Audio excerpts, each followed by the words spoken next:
Whether you're fly fishing in a stream, getting those ankles wet, or deep in the ocean casting nets, fish nerds. Fish nerds. Fish nerds. It's Hello and welcome to the Fish Nerds, the show about fish, fishing, and eating fish. I'm Clay Groves, Chief Executive Fish Nerd, licensed fishing guide, your best friend, and we are cooking along this month with John King, the crappie hippie. Hey, John. Hey, Clay, what's going on? I'm so glad that you are on this national podcast posting month ride with me. This has been crazy.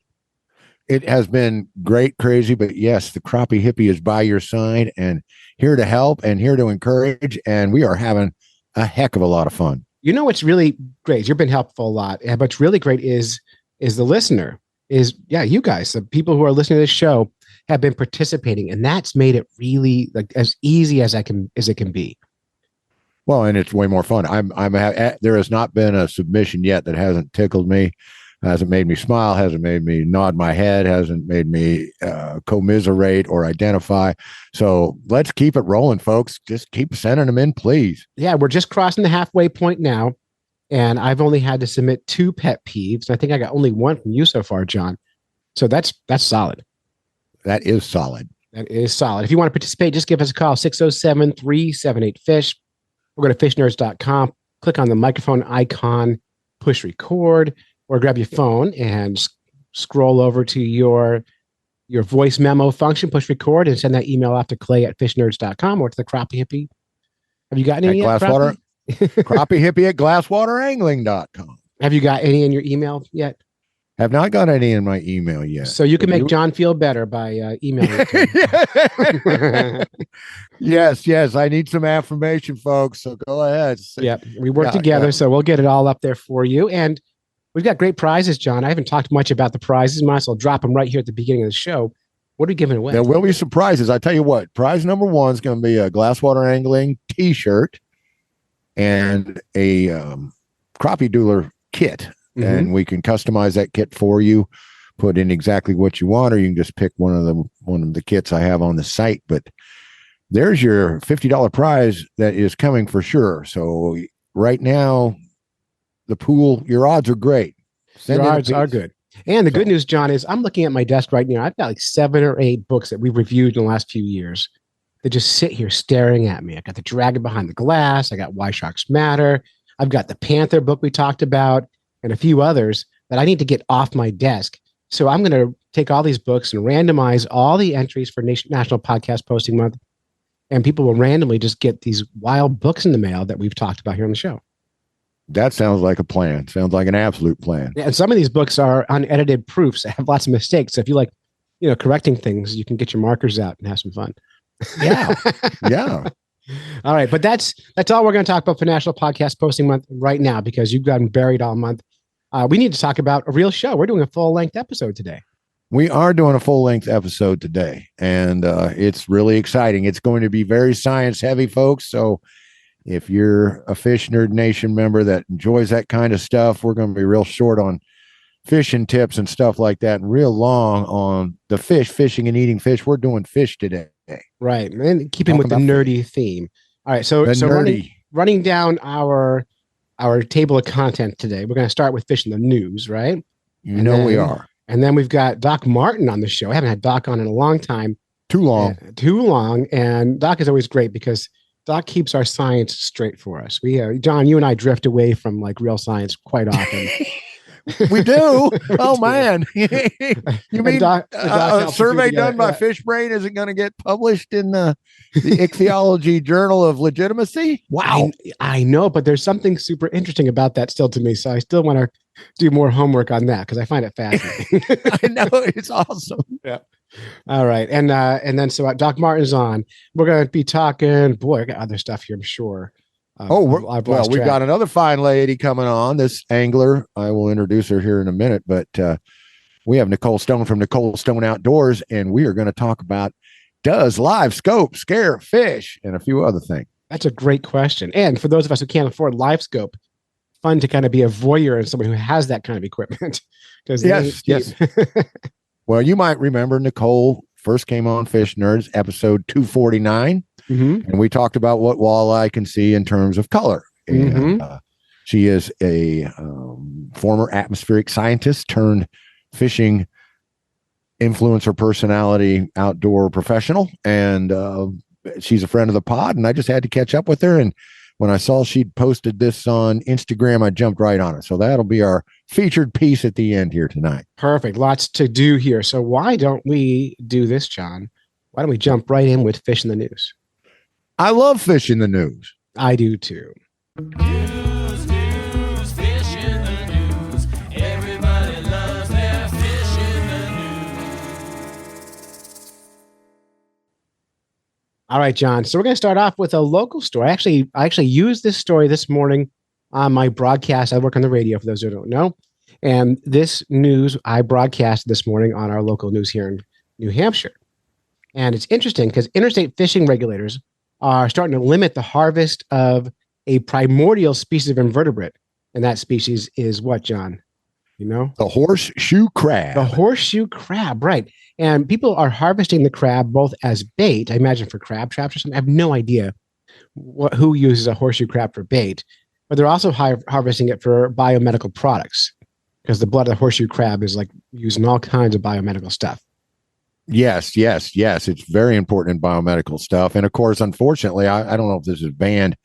I haven't been out in a tourist shop out your way in any near time, but you got the little dried up ones. Now, maybe those are the ones that you just pick up off the beach, or those aren't being harvested fresh, are they? And dried out, or no, the little babies. Yeah, the little ones you can just go buy in the tourist shop. You know, I've never seen a baby horseshoe crab in a tourist shop, but I can visualize what you're talking about. I've seen them on the beaches. Yeah, there's some people pick them up and sell them. Yeah, but I guess that's okay. Yeah, so the reason they're starting to cut these back now, the new rules are you can only keep males, and there's now seasons for them. There's a limited number of you can keep, but they're going to save them not because they care about horseshoe crabs. Interesting. No one seems to really care about the horseshoe crabs, but they care about species the horseshoe crabs support. And one of the animals that thrives on horseshoe crabs is the red knot, which is a migratory shorebird that's listed as an endangered species. Shorebird. Shorebird Is like smorgasbord. Yeah, smorgasbord. I've been talking all day. I'm having a hard time. Shorebird. Shorebird. And so I'm like, I've seen gulls flip a horseshoe crab up over and eat it, but I've seen red knots, and I can't imagine them eating horseshoe crabs. They're little tiny birds with sharp, pointy beaks. They run around as the tide waters come in. They run around in the surf and they pick up little clams and things. So I was like, what do they have to do with horseshoe crabs? So I did a little homework. This is not in what you've read. And I had to find out, what is it about horseshoe crabs that they can eat? What do you think they can eat from a horseshoe crab? Well, I mean, those things do kind of crawl around. I mean, don't they have... outside of the eggs, boom, you've nailed it right there. It's the eggs. Okay. It's All totally right. the eggs. They are horseshoe crab egg eaters as their primary forage, which I had no idea. So there it is. So that's why only keeping males now. Females need to be released. That makes sense. And that way this little bird can have plenty of crab eggs to eat. So there it is. Gotta have them crab eggs. I mean, come on, Red Knot. We're all tied in with the Audubon folks these days, and always been sympathetic to that group because they do great work. But here's another bird that is in our wheelhouse as well. And we want to take care of the fish or the crustacean or whatever a horseshoe crab amounts to. No one really knows. I know. It's impossible to know. So ancient. Well, they're ancient. They are. They are one of the things. They're even, they're further back than gar or any of the rest of it. But of course, the red knot. We love our shorebirds, and it's an awful challenging time for shorebirds for a lot of reasons. Right. So one little thing that we can do is that right there. So that's good. Let's do John, it. I'm going to let you do the next story because we're going to take turns today. So you have another story? I do have a story. Clay, you want to live longer? Yeah, I'd like to. As I get older, the idea of living longer becomes more and more attractive. When I was 20, I was like, you know what? If I make it to 50, I'm winning. Now I'm 50. I'm like, hell no. I need more. That's what. Yeah. Now, and so my goal, John, is to live until I'm a burden on my family, and then keep going. I figured my kid's been a burden now for 16 and 14 years. They owe me at least 18 by the time they move out. So I get 18 years of being a burden before I'm going to feel bad about it. Okay. Well, fair enough. They owe me. It's a circle of life, John. It is the circle of life. Yeah. You caused all my hair to fall out. And now I get to do it to you. I was good looking until I had kids. Oh my gosh. Well, you're trying 50. I can't wait till you get to try 60 because No, thank you.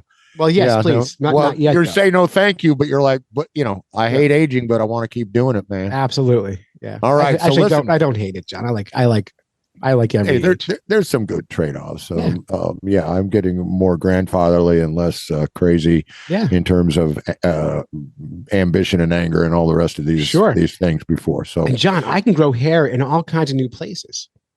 Like, I got hair coming out of my ears this year. That's new for me. It's new for me. Never had to shave my elbows before. That's new. Yeah, I'll take it. I can't grow hair on my head anymore, but man, my ears produce. So, oh my God. I'm going to make ear hair cool. You were. I can't. This is creating mental pictures, and you are totally distracting me from the point here. Okay, get to it, John. We both want to live longer, and if you want to live longer, study fish because there's several fish studies going on with long-lived fish with big longevity, and the different rockfish species. Like I talked about eating a couple different kinds. With Laura and Jamie, those species are very long lived, but the one that's hot in the news right now, and I think because of the Arizona connection, is the big mouth buffalo. Oh, yes. I was reading about them just yesterday. Well, isn't it cool that this study from the University of Michigan, Duluth, is tracking big mouth buffalo around the country, and one of the places is all right. So one of the places, yeah, one of the places. Back up a little bit. Back up. Okay, yeah. One of the places. I'll pause. Yeah, one of the places. All right. I said, like I say, one of the reasons I think this is a real popular thing is because there is a group of scientifically minded anglers at Apache Lake in Arizona, and this is a place where they have been, I think, introduced. But because they're native to the Mississippi drainage, we have them here in Kansas. But the thing is, this fish routinely lives over 100 years, and it does not lose vigor. Like a lobster. Very easily. Even they found these 100-year-old specimens that actually still are increasing in their vigor, their awareness, they're saying they're like constantly improving over their young selves. Now, exactly what that amounts to in a scientific idea is not clear to me, but it's not a thing where they're toddling around at 100 years old and barely hanging on. There's right. Well, conceptually, most animals, as we age, things start to deteriorate, and these are ones that aren't. They just aren't. They're not aging the way that we think of aging. Exactly. And I want to know exactly when the decline comes, or what do they go downhill fast and all that. That wasn't really covered with this. Right. Well, I mean, until recently, they thought they only lived about 20 years. Now they're finding this 100-year-old fish, and they're like, what? Right. And that does not experience. I can't say this word. It's called senescence. Did I say that right? I probably.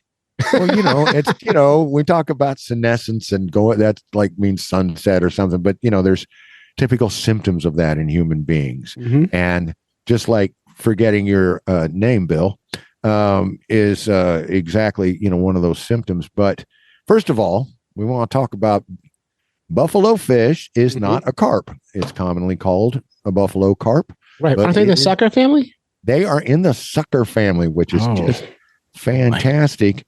And there are three species known. There is the big mouth, the smallmouth, and the black buffalo. And I have actually caught a smallmouth buffalo in a creek in Kansas, and it was in full spawn colors, which I did not know these things had a spawning color type reaction. Was it beautiful? It was gorgeous. I'll try to remember to post a picture of it on the Fish Nerds Facebook group. But no, they do not belong in invasive fish categories. They do not belong in, oh, let's just kill the hell out of them and throw a bunch of them on the bank categories. They need to be, they don't spawn very often. They don't reproduce like crazy.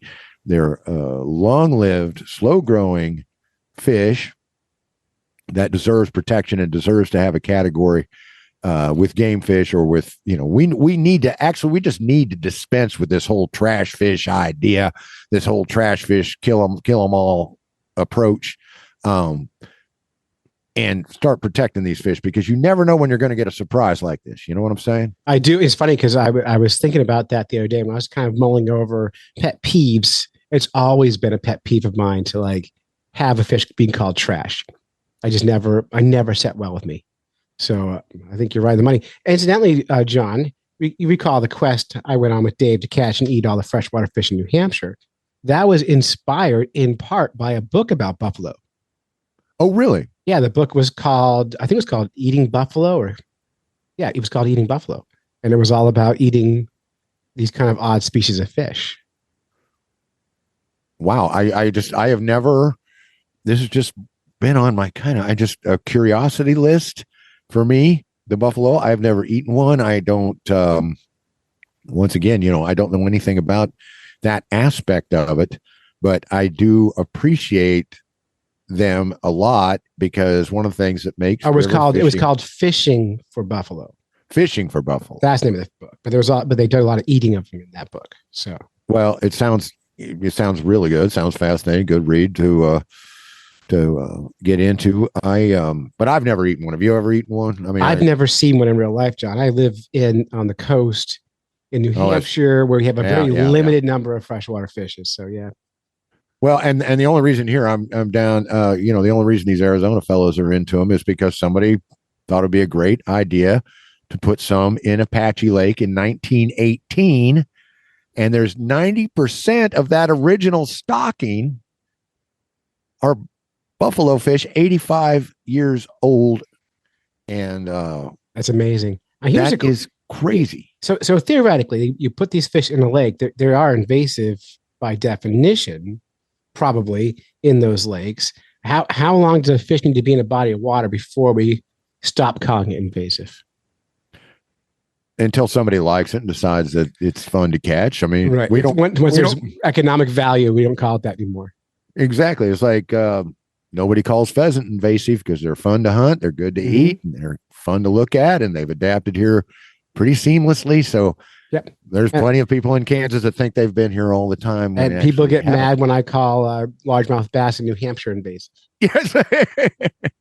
On the other hand, your neighbors over your neighbors over there in Maine, though, are like smallmouth, and some places in Maine, like the Kennebec, I think, are almost, they're like, yeah, they're invasive. All right. They're not, they're not overly charmed with some of these bass. No. But I think one reason Apache Lake is so interesting is because now we have a isolated area where, we have these buffalo that have been there, and it doesn't sound like they're getting in or, anymore getting in, and they're not going anywhere. So you have these, we do this a lot on the show where we talk about isolated fish that are in a little cave somewhere or on a sinkhole in an island somewhere or something like that. And this kind of opportunity was brought to the attention of this university by this group of anglers, and it's pretty darn cool. It is cool. And having that isolated population allows for some really cool study, because when they got there, and there's been no one else coming in, so you can really get a good idea of the genetics and the ages and everything about those fishes. So it's cool. Well, this is a great study. I recommend. We're going to have the link in the show notes. Dr. Alec Lackman, ichthyologist at Minnesota Duluth University. There's a picture. He looks like an awful cool guy, fun guy. Maybe I have to get him on the show one of these times. So that'd be fun. Anyway, can you tell I read that article? Yes, I almost used it. The article. You actually seem to know it even better than me. But it's got some great pictures of ostoliths in here. It's got some great information. And once again, get on the wagon with the rest of us and help us change the way we think about these species, because with Amen. Dr. Alec out there, Dr. Lackman out there leading the way, we are going to get to where we recognize these buffalo and treasure them just like we should be treasuring all our animals, whether they're yucky or cool or cute or whatever. It takes them all to make a world. And thank you, Dr. Alec Lackman, for giving us this research and telling us that, hey, maybe the secret to living longer in humans lies in studying these fishes. Oh, well, let's hope so. Let's hope. Speaking of humans, John, how would you like some caviar and a massage? I'll take the massage, but caviar. Gross. It's not even one of those things I'm over curious. I know it's way too rich for my blood anyhow, for my station in life anyhow, but it's just not one of them things that I ever really went, oh man, I want to try that someday. There's a lot of fish things that I do want to try. I'm hellaciously curious about sea urchins. I know that's not a fish, but that's a seafood thing. Now, how in the hell someone figured out how to eat that? Yeah, it's gross. How did you? It is. It's gross. It's disgusting. You've had it? Yeah, I have it. I've had it. People love it, but I don't. So well, I think that the people I know that have had caviar, and then people say, well, if you didn't like it, you didn't have good caviar. But other people politely say it's an acquired taste. Right, and it's a taste I don't care to acquire. So I used to work in a high-end restaurant, and I would serve caviar, and people loved it. They loved it. And I would, on occasion, put a little on a cracker and think that's $100 bite of food. And I'd eat it. And it absolutely $100 bite of hell. It was disgusting. It was just vile. Like you almost can't swallow it. It tastes so bad. But people love it. It's been a delicacy for eons. Yes. And what I know about delicacy is it's not always good. It's all about status and stuff. And do you know how they get caviar from a sturgeon? Yeah, and I knew this before I read the article. Yeah, they bashed the hell out of it, and then they cut it open. That's right. They cut it open, and a lot of times they'll do that, and the caviar isn't even edible, so they're killing the fish for nothing. These fish could be 100 years old. And I'm sorry to interrupt. I flipped out when I read that. I flipped the freak out. I just, that is so 180 from where I'm at as a human being. I understand people want to make money. I understand people, want to have culinary art. I understand all that, but that ain't right. That ain't right. No, it's upsetting. And it actually was upsetting to a scientist named Angela Kohler. Back in 2005, she was at a conference on caviar production where they did a demonstration in the Caspian Sea. And there was 150 people watching this. And the caviar collectors brought out 2 mature female sturgeon. And then the caviar master, this sounds like slavery. The caviar master beat these fish on the head until they were dead. And then they cut the belly open. And then they opened it up, and those eggs were too close to spawning, so they couldn't even use them as caviar. So they just threw the fish back in the ocean and got new fish. That was caviar production for eons. That's how it's been done for generations and generations. And this Kohler character, this Angela Kohler, was offended by that. She's good an for expert. Yeah, she's an expert in environmental toxicology. I'm going to have to cut you off because this is a pet peeve of mine, and I know it's a pet peeve of yours, is that, tradition is not a reason to keep doing something, that's wrong. Oh, John, we got reported once for spreading hate towards Asian people on the show. Yes. I went on. I said, I don't care where you're from or what your tradition is. We need to stop killing whales. And I don't care about your tradition. I don't care if you're from Japan, that's been happening for eons and your family's always done it. I do not care, because doing horrible things is still horrible, even if it was tradition. Slavery was tradition. We know to stop that. Suppressing women's rights been tradition. We know to stop that. And we could be nicer to animals. So I think but anyway, I got called spreading hate speech. I got reported for that. I almost lost the podcast. Oh my God. I'm just, I remember that flap, and I don't want to make light of it, but anyway, let's get back to Dr. Kohler. I had to jump in there though, because you're right. When it says, the Caspian Sea, and this is the way it's always been done. And, it's like, enough already. Right. Dr. Kohler has a better way. Let's go. Right. Well, she was there studying sturgeon populations because they're looking at chemical pollution. But this experience kind of changed her new goal was to like find a way to get caviar without killing the sturgeon. And it turns out it ain't that hard. Yeah, It's not that hard. By the way, have you ever stripped a fish of eggs on purpose? I have not, but I know you've talked to me about it. Anyway, please proceed. Yeah. So I've done it with salmon, and that's how they do it in the hatcheries of salmon and trout and all the other fishes. They take the female fish out and they pick them up. They might sedate them a little bit by putting them in water that has carbon dioxide blowing into it to settle them down a little bit, calms them down.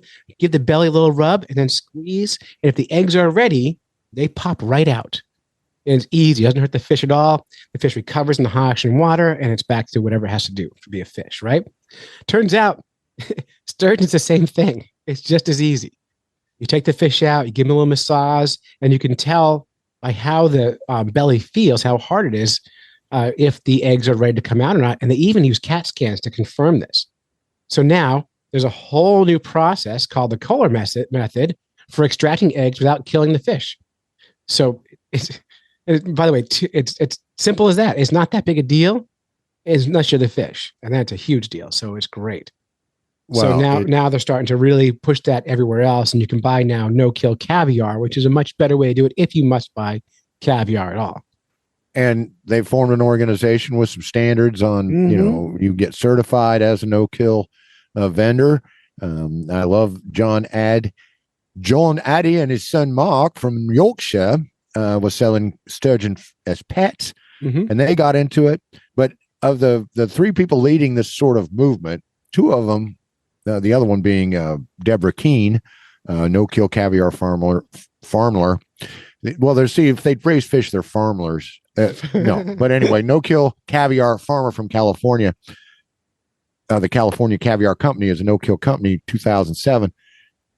She has a collection of 20,000 sturgeon, this lady. So we're looking at getting women on board, and all of a sudden something that seems obvious as hell gets done. What do you know, Clay? Well, maybe women have more empathy than men. We kind of, men are known for, if we're going to box ourselves into stereotypes, rough, tumble, kill things, rah, rah, rah. So yeah, that has something to do with it. But it's great. Now they have farms of sturgeon where they're able to get these eggs from, and then they produce more eggs year after year. So it becomes way more sustainable. So I'm a big fan of this, and I just thought it was worth talking about. Plus, I wanted to talk about massaging fish. So mission accomplished. Mission accomplished, massaging the fish. Well, I tell you, because it just seem obvious as heck, especially since you have been in the fishery biology business and have stripped fish. Is it because we thought it was a good idea and we're too afraid to say something? I mean, I'm sorry, but a new set of eyes, a new set of attitudes coming in on stuff can just freshen things right up, Right. And it happens to all of us, John. We've all done unethical things until someone else came up to us and said, hey, maybe the way you're handling that fish is wrong, or maybe the way you're killing that thing isn't working best for that fish. We can learn. And hopefully that grows maybe you should empathy. So oh, I'm sorry to interrupt. Yeah, go ahead. Say it again. No, I was just going to say, maybe you shouldn't bite down on that lead split shot. Right. Which I've been doing since I was a kid. You can see how much good it's done Clay and me. Yay. But there's a better way, and don't be afraid to follow a new road, Right on. All right. Well, why don't we leave the news there and move forward? Do it. All right. That was Fish in the News. Thanks, John. You bet. News, fish in the news. Everybody loves their fish in the news. All right. What's next? I've lost track of my notes. You've lost track of your notes. Well, Yeah. Coming up right now, hey, everybody, we all been missing Doc Martin. You wonder what's going on? Let's catch up with Doc Martin right now.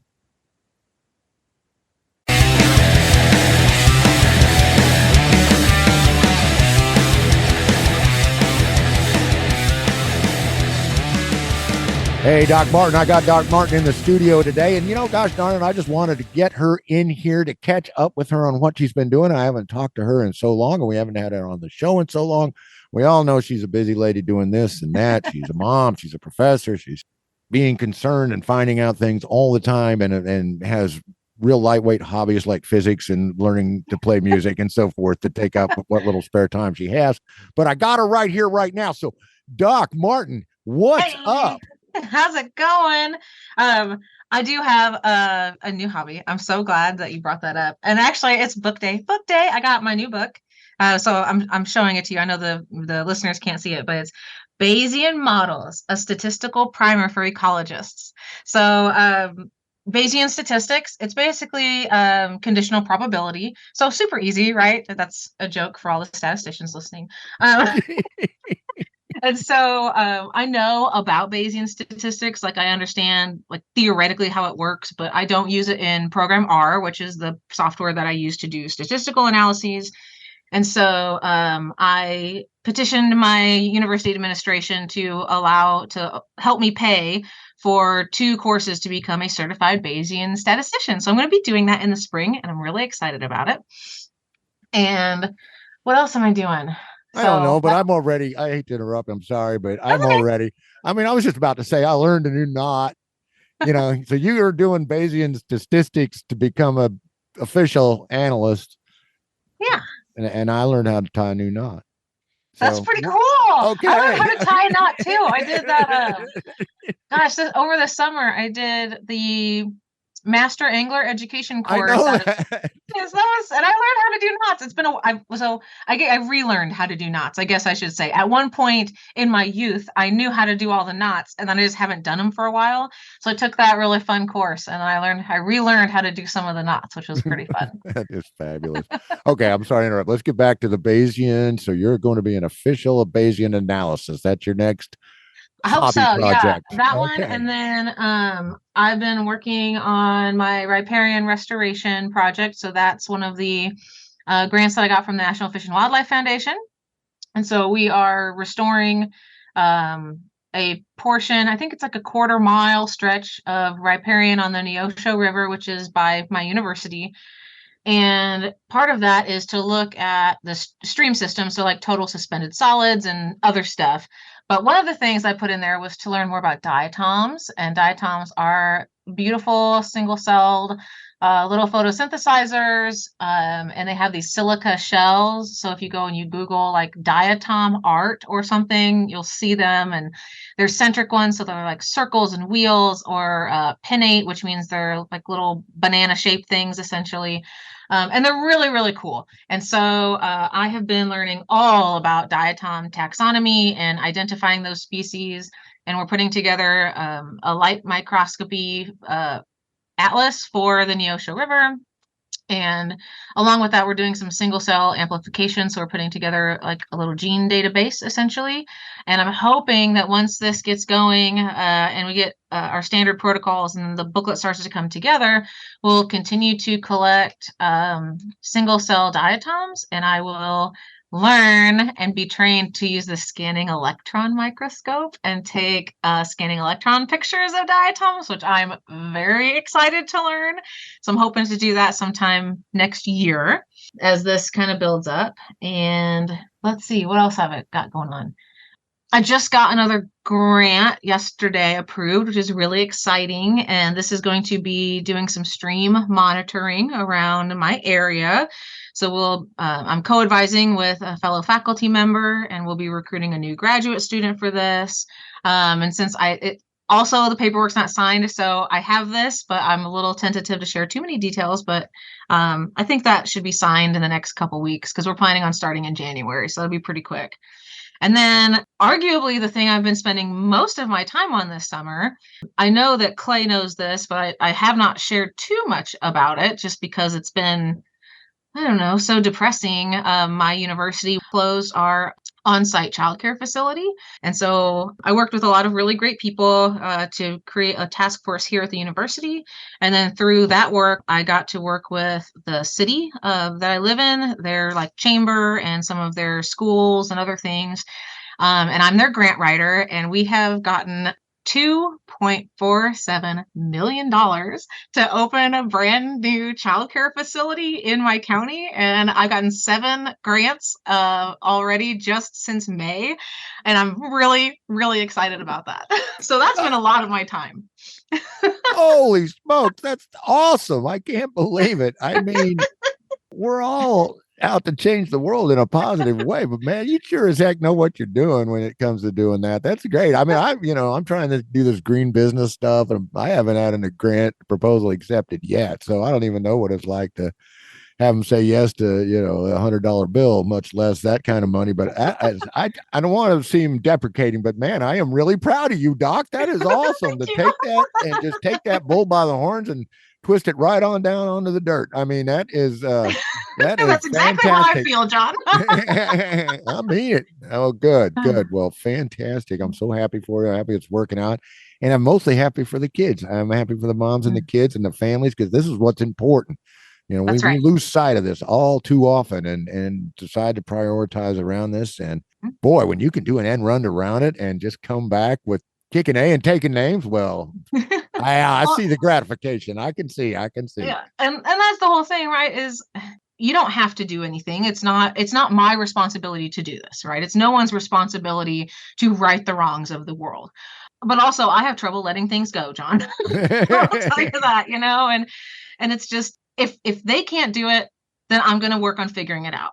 I'm only the grant writer, so I want to be very clear on that, right? Like that's a very, very small part of all of. And so I found a group of people that were like, hey, we also want to do this and we're very interested. And so I'm writing the grants, but it's their ideas and it's their work. And that's where the concepts come from. I'm just really happy that, I can use my skills to help them reach that goal, which is really cool. Well, it is cool. And of course, team building and having people come when you call and say, hey, I agree with you. I want to be on the team too. Well, I just love this kind of a story. Thank you, Doc Martin. Mm-hmm. That is awesome. All right. Anything else? Oh gosh. Oh, my daughter is now she's 4 3/4, but she doesn't know that yet. I haven't told her yet today. So we've been working on our fractions, right? And so every month on the 11th, then we talk about what fraction she is as she gets closer to 5, which is very endearing. And so she is having her first. She's in preschool. She just started this fall. So it's so cute. And she's going to have her first holiday concert at the end of this semester in early December. And I am absolutely over the moon.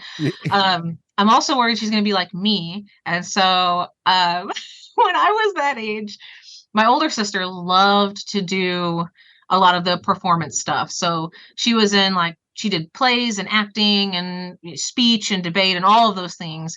And I enjoy those things, but I'm not competitive. I don't like to do that on a stage, or I love playing soccer, but I don't like the go, rah, get them. And it's just not for me.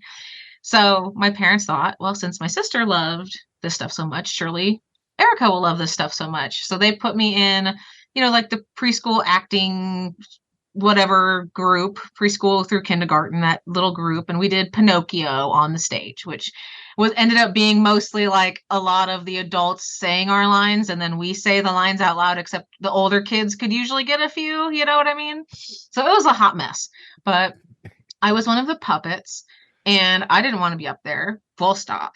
And so I would just flick other kids' costumes as they walked by me, I guess, just pull on their collar or flick the puffy sleeve. Nothing dangerous, just obviously not a great attitude. And so my parents the whole time were just covering their eyes with their hands, oh my gosh, our daughter's so embarrassing. I can't believe that she's doing this. So finally the curtain closes and my parents are let's just get Erica and get the heck out of here. And so all of the kids filter to, off the stage down the stairs, but not me. I burst through center stage through the curtains and I jumped off the stage and run to my parents and they were so embarrassed. And I never had to participate in any extracurricular activities that I didn't want to after that. All right. So well, I get to find out if my daughter's like me in a month. Well, look, any CC stories, we're going to have to hear them. This sounds too, I'm between tears and just bursting with joy here because of course it takes me back to my little girl and I was picturing you when you were a little girl bursting through the curtain and she's such a precious thing. But yeah, well, perfect closer for this segment, Doc. End up with a CC story. So thank you so much for coming in this morning. We appreciate Thank you you, John, taking for time. having me. Well, anytime. You know, you're always well. I ain't gonna tell you you're welcome. You in this mess before me, you know. That's true. Just as true to put it the other way around. But anyhow, I guess Doc, 10 years this year. yeah, I guess so. So that's what I hear. I've only been around since 16, but anyhow, I do appreciate the time. Anytime you take the time with us, we know that we are blessed. Thank you, John. We'll talk to you soon. All righty. This has been Crappie Hippie talking to Doc Martin, the one and only. Tight Lines and Valentine's. Peace out.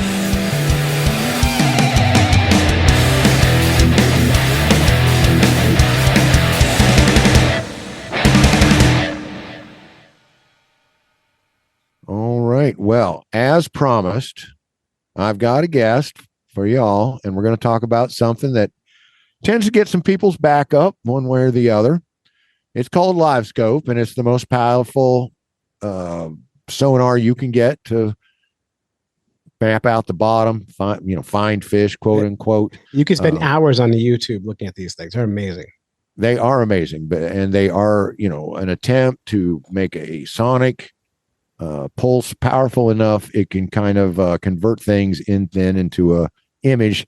So like it's well, I don't want to talk about what Nicole's going to say. No, she is very articulate, very reasonable, very insightful person. Very glad to have her on our side of this. Give it a listen right now. Hey, Fish Nerd Nation, this is Crappie Hippie, and I am so excited because in Glasswater Studios this morning, I have a lady fisher that is absolutely fantastic, fun to follow on Instagram. She is one of the greatest walleye fishers you'll ever come across. She's a fabulous ice fisher. She also does some outdoor writing. She does some science writing. She's a mom, which is just a fantastic job unto itself. She runs her own business, and she is a rising star in the world of outdoor influencing. Everybody, please give a warm welcome to my guest this morning, Nicole Stone from Nicole Stone Outdoors.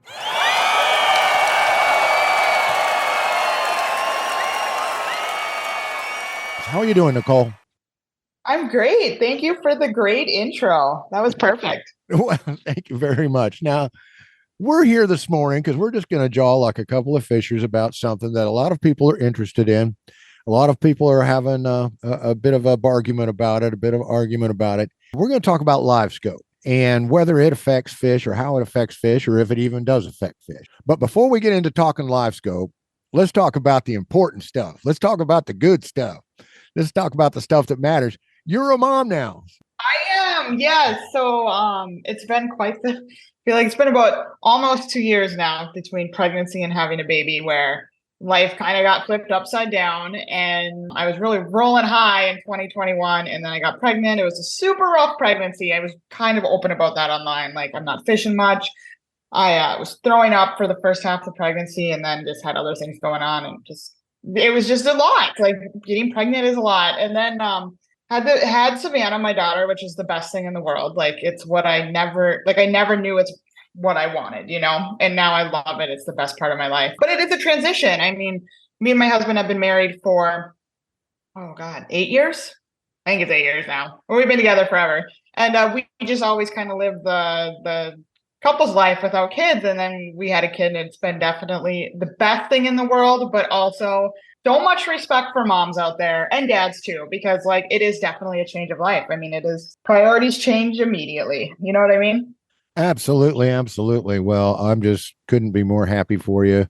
It's a wonderful thing to see. And yeah, that first one tends to be the rough one in pregnancy wise. Yeah, well, I remember I'm following you along. I don't get on Instagram that much, but you pop up in my feed all the time. So, our algorithms must match somehow. But anyway, well, I just wanted the listeners to be able to hear that because last time we talked to you, you were flying high as a big up and comer. And we talked about walleye, what walleye could see in terms of color, because you had written an article about that.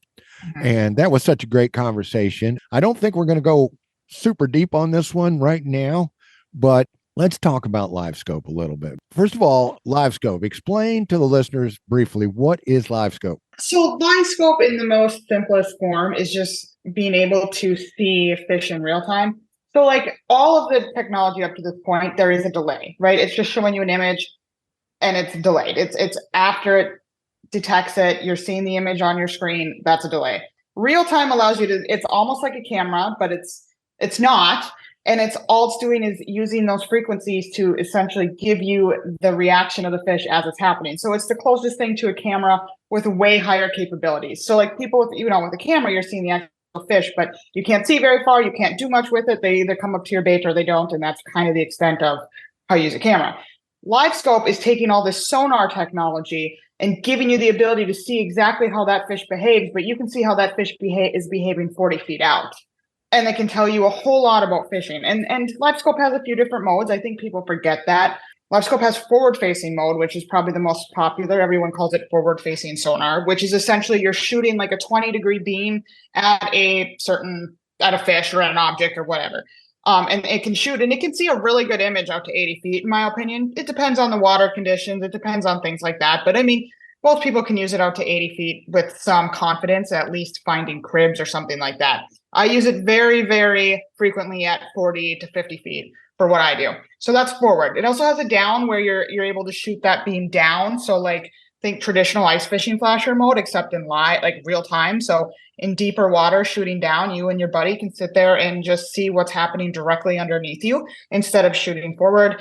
And then there's perspective mode, which is the third one most people don't think about, which is a little bit, it's not something I play around with much. I've only ever had it shown to me twice. I don't personally use it, but it's just like putting the deucer on the side and showing you a crazy image of all the structure out from the transducer. And so it's got all these different complexities you don't get with traditional sonar, but the biggest factor truly being that it's all in real time. So you can see exactly how that fish is behaving as you are moving your lure or, as you are in your boat trying to determine, where that fish is going or what structure it's sitting on. You can see what it's doing while it's there and if it's worth your time, if that makes sense. It makes perfect sense. And so we're basically talking like a more powerful, faster type beam because we're basically using sound energy rather than light to create these images, correct? Yes. Now, I'm going to gloss over this real quick. Obviously, you're fine with using LiveScope. I'm fine with people using LiveScope. I remember when the first flasher units came out, or I was a young man, a young child, actually.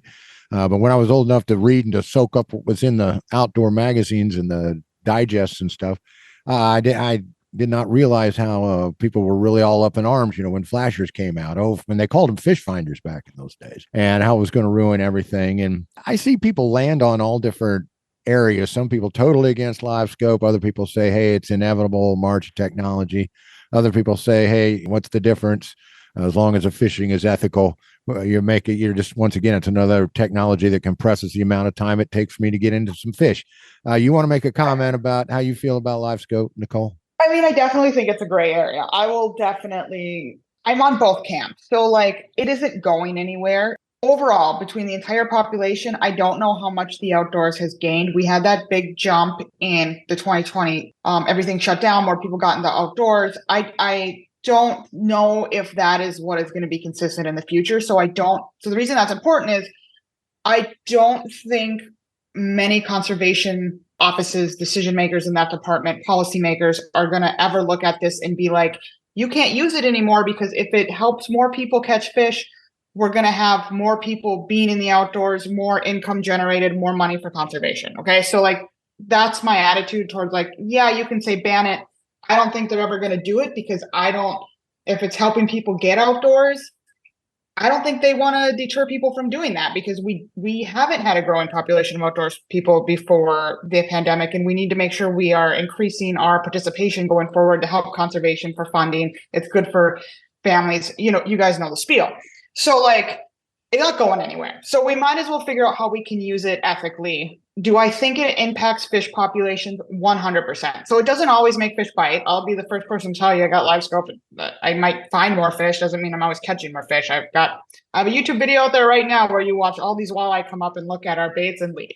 So it doesn't necessarily help you catch more fish all the time. Where I do find it can be detrimental is particularly in the panfish communities.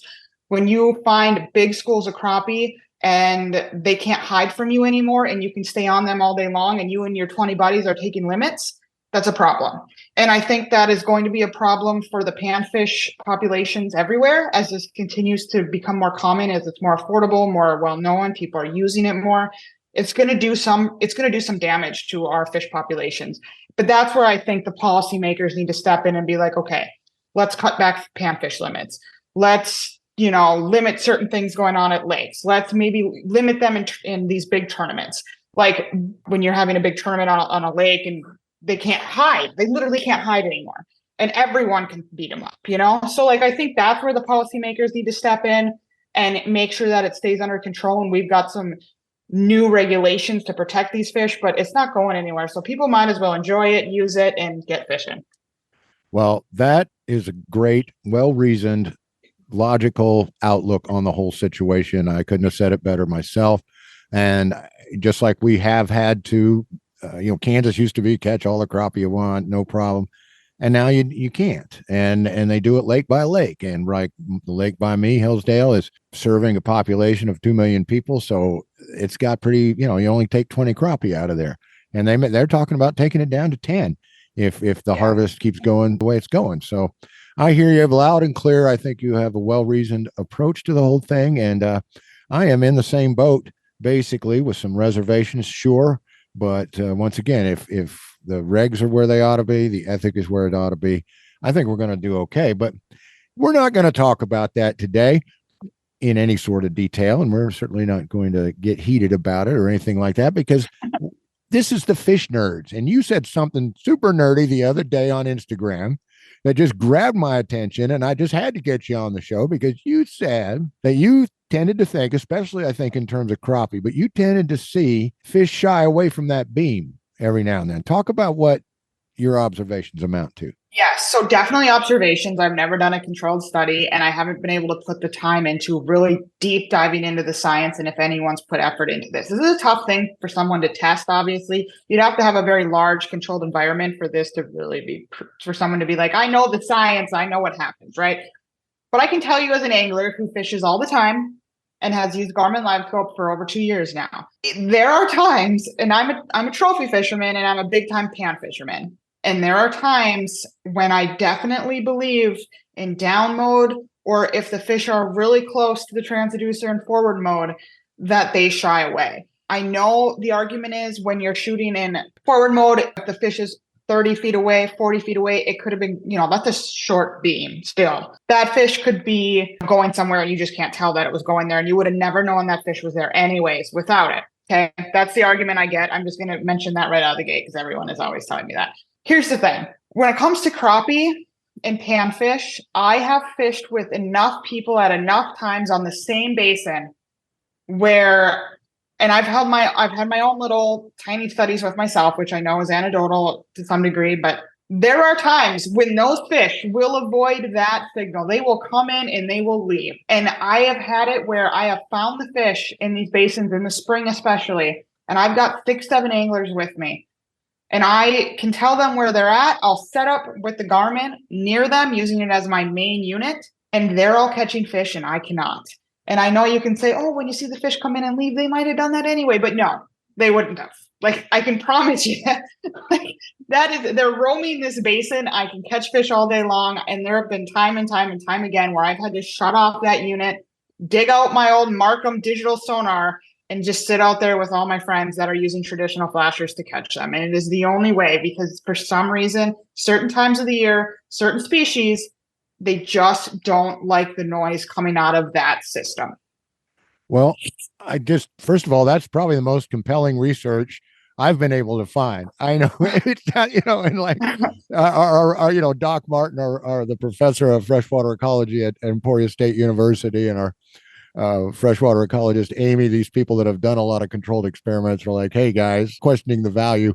However, I tell them that the observation of the person out there doing it does have value, and they agree, because this is the thing. You've seen it and you've compared it to people around you, and you've switched technologies and seen a result. So that is fascinating to me. Now, there's just things that I want to know where you're coming from. First of all, when we're talking about a signal, we're talking about hertz, which is the speed of the between the audio pulses, this vibration, however you want to describe it. And then, of course, decibels, which is the loudness, the actual loudness of something, the amount of audio force that is there. Now, people say fish can only hear 800 to 1,000 hertz, but we can't say that because there's so many different fish and they've all adapted in so many ways. I mean, a goldfish, for example, can hear up to 4,000 hertz. Secondly, fish have other modes of perception that we do not share. We do not have a chemically sensitive lateral line. We do not have sort of electromagnetic perception. Where is it at for you? Because people, when they argue this on the blogs and stuff, what I was reading is, oh, they can't hear the pinging of the transducer, or they can't pick up that actual signal because they can't physically hear it. But I'm wondering, do you feel like do they hear it? Do they perceive it? What do you think's going on there? Yes, I do think they perceive it. I do think, whether they hear it or perceive it, I don't know. Again, like you said, I don't know. There's not enough real research about game fish out there anyways, unless there's, most research is involving population declines and stuff like that. There's not really a ton of research on any of it. Like even figuring out the color stuff was difficult because it's just obviously not where their priorities lie. But from what I would gather from watching fish and from the little bit we know, like they feel things down there that we can't even.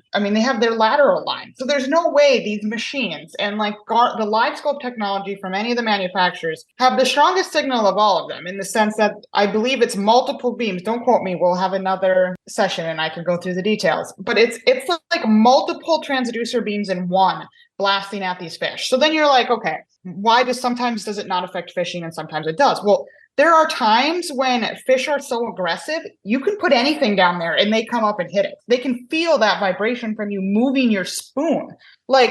And they're all for it. And there's other times, as I'm sure you've experienced as an angler, there's nothing you can do to have them. They spook by everything. Everything they're doing, they spook. They leave. You can't do anything right. And I feel like that same pattern is why sometimes it can be very detrimental to fishing, in the sense that if your fish are literally avoiding it because they're not aggressive. They're just very not aggressive. I don't know how else to explain it. It's a tough day of fishing. And you put the live scope in there and it'll tell you where the fish is at. But my gosh, it sure seems to affect how they behave. They don't want the noise. They don't want the disturbance. And so they avoid. And like I said, time and time again, this live imaging is not the same as our traditional transducers. That downward movement, like that regular single beam stuff we have with the traditional Vexilar, is not anywhere near the technology of a live scope. So that live scope is coming at you with so much more noise that it does affect them. That's my opinion. If that makes sense. And again, this is all just me with my experience of fishing, the times it's tough. When fishing's tough, putting that beam on these fish make it even more challenging. It really does. So it makes you find them easier. It's more challenging to get them to come in, because I can still see them 60 feet out there, but they're not going to come under my beam. If I'm in down, they'll go around it, and all my buddies with their FLX 12s are out there slaying. It's just different. Well, that's just it. You do have the comparison, which is exciting to me. Yeah, the live scope, it's 530 to 1100 kilohertz. So what is that? 110,000 hertz or a million? Anyway, I can't do the math. I'm not smart enough to do that in my head, and I don't want to get out my phone. The frequency comparison, right, between that and a traditional Vexilar, which I think Right. a traditional Vexilar is I can't remember. Humminbird, I think, is 600 and 200. I want to say a traditional for their main sonar, I want to say down imaging 2D. And then the frequency range of an FLX 30 is 160 kilohertz to 300 kilohertz. That's way lower frequency than a Garmin live scope. Yes, way lower, and it's way more powerful. So the chances that a fish can somehow perceive this, I think, is way up there. Once again, I'm going to give you the award for having the most intelligent take on this that I've found, and I am not just trying to get on your good side, I promise. Okay, but I want to tell you about some stuff I came across. First of all, I came across this one guy that put a regular locator transducer on his fish tank. And I'm going to put the link to that in the show notes, and I'm going to leave it up to you, fair listener, to look at that and see if you see the same reactions I saw. I'm sorry, Nicole, you can be honest with me. You're not going to hurt my feelings. I'm sure you're not going to hurt your husband's feelings, but aren't you surprised sometimes that men have survived at all? Because we're not known for doing the smartest stuff. You know what I mean?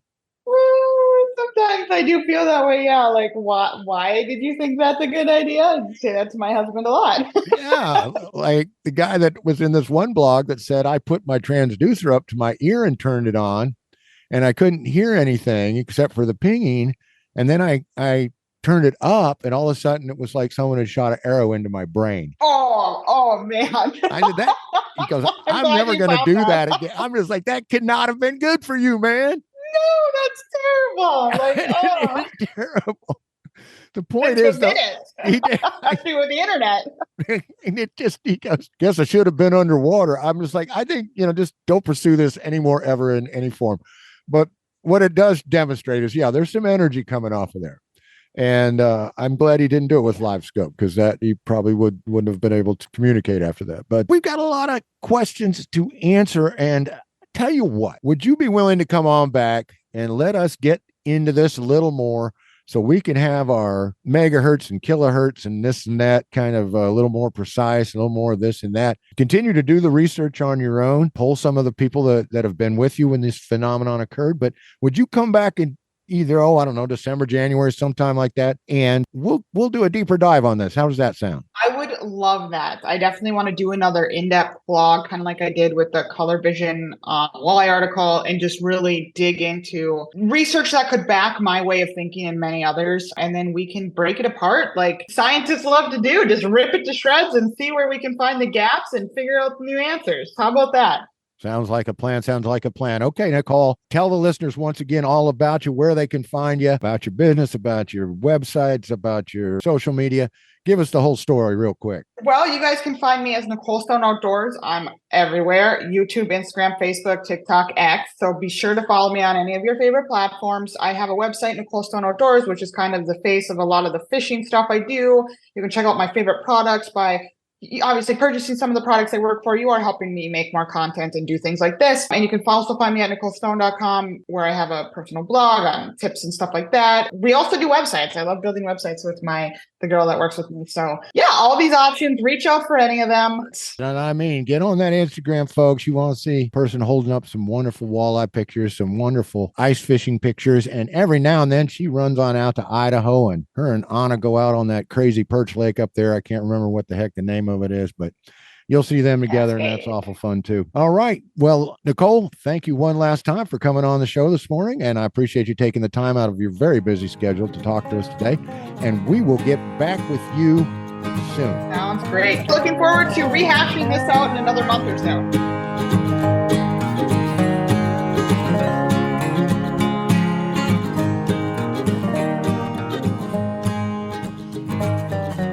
No holds barred. I mean, she takes the problem on. Mm-hmm. She says, live scope can be a problem with fish populations. Live scope does have things that concern her on all different levels. But she makes some excellent points. She's certainly not going to quit using it. It'd be hard to quit using a tool like that. Well, but just to let her off the hook a little bit, not that she needs to be let off the hook, but she has a very scientific mind. And for her, a lot of it's observation. And for her to bring up this thing, hey, this signal is so much more powerful. And I know, Doc's, I don't think Doc's rolling her eyes on this one, because the impetus for studies and the impetus to examine things a lot of times comes from us, quote unquote, ordinary people saying, hey, do you see that? Why the hell does that keep happening? And somebody that has, a scientific mind says, well, we'll set up an experiment to see why. And Nicole Stone knows how to set up those experiments, and she talks about controlled experiments. But to have her sit in the middle of a whole group of ice fishers, and she's put them on the fish, she's like, okay, I found them, set up around me and start fishing. And then she has to switch to her Vexlar just to get a bite. I think that tells you something. It is telling, and it's surprising too. Like, I find that shocking. So I'm really it's shocking. It is shocking. And I'm so glad she agreed to come back, We're going to come back probably after the first of the year sometime because, I'd kind of, I'd urge her a little bit to do this because she's like, well, I don't have the data. I don't have this and that. I said, Nicole, we're just kind of doing a little teaser then. We'll just have you talk about what you've seen, what you've experienced. But I was very intrigued by that Instagram post. And when she said, hey, I've seen fish shy away from this signal. And I said, well, I need to know more about this. So thank you, Nicole Stone, for coming on tonight or this morning or whenever you're listening. Yeah, whenever you're listening, whenever we recorded it. But we thank you for coming on. And I've just thanked Nicole Stone. Who else we need to thank, Clay? Well, before we do that, I want to give a teaser because next week we've got actually a big interview. Oh my goodness. Yeah, and I thought maybe we ought to talk about that a little bit. Well, you were talking about books we have laying around, and I have a book laying around I just got from my favorite outdoor writer of all time. I'm about to scream like a little girl at a Justin Timberlake contest. Yeah. Justin Timberlake concert. Wait, he's not relevant anymore. At a Bieber concert. Oh, he's not relevant anymore. No. Anyway, whoever's relevant, I'm about to scream at a Taylor Swift concert. There we go. There you go. And it's John Gierach. We're gonna have John Gierach on the show for the third time. That's right. I got the new book as well. And I've started reading it. So I'm looking forward to chatting with him next week about that new book. And we'll also probably ply him for some pet peeves while we got him, because I'd love to hear his rants. Oh, I've read enough of them to know he's got them. Of course he does. But yeah, Fish Nerd still relevant with the John Gierach crew. Absolutely. When I contacted Simon & Schuster, they're like, oh, yeah. Yeah. John knows you guys. Let's go. Yeah, easy, because he's already been on. He knows what to expect. He's fun. He gets it. He knows what to expect, and he still wants to come on. Come on now, John. We've had so many writers, like big name writers on this show. Yes, we have. It's because we like it. We're nerds. What are you gonna do? All right, so now we can go. Thanks. Move on with it. Let's end this show, John. Let's end the show. Okay, we'd like to thank Wally Pleasant, who did our show theme. Of course, Diana's Bath Salts, that does our Fish in the News. We'd like to give a big thanks to Doc Martin because we love her so, and anytime we hear from her, it is a good day. Mm-hmm. But most of all, we want to thank you, our listener, for bringing your ears right on in here and letting them. But most of all, we want to thank you, the listener, for bringing your ears right on in here and letting us fill them up with some good fish science stuff this episode. So, right. Very well. Until next time, John, follow the code of the Fish Nerd. All right, you do it. Here we go. I'm doing it. I did it. Now you do the next one. What? I talked over you the whole way. All right. I love the end of our shows. It's the only never take a free. We should practice. Well, anyway, try again. No, it is. You guys know the thing. Spawn early and often. Never take a free lunch with strings attached, and swim against the current every chance you get. Talk against John any chance you get. Talk over John whenever you can. Fish Nerds, we're done. Woo-hoo, we're out of here. I don't know how we do this, John, but we get through it. Whether you're fly fishing in a stream, getting those ankles wet, or deep in the ocean, casting nets, Fish Nerds. Fish Nerds. Fish Nerds. It's a podcast. Just for the halibut. Fried in a basket or broiled in a pan. Eat it raw like you're in Siam. Fish Nerds. Fish Nerds. Fish Nerds. It's a podcast.